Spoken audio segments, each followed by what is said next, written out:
অতএব কমপক্ষে ডাক্তারের কাছে লুকাইতে নাই, রোগ লুকাইতে নাই, তাহলে চিকিৎসা সঠিক হয় না।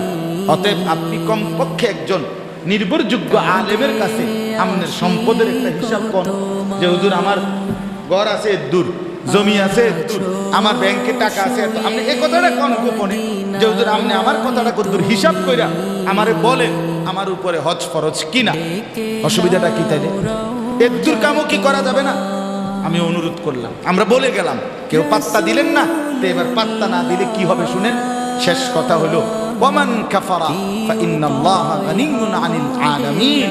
আল্লাহ বলে বান্দা এতগুলো বৈশিষ্ট্য কাবার বললাম, হজ ফরজ এটা বললাম, তারপরেও যারা পাত্তা দিলা না, গুরুত্ব দিলা না, অবজ্ঞা করলা, অস্বীকার করলা, তো কোনো সমস্যা নাই। মনে করে রাখো বান্দা, গোটা পৃথিবীর কেউ যদি আমার ঘরে না আসে, আমি কারো মুখাপেক্ষী না, বরং তোমরাই আমার মুখাপেক্ষী।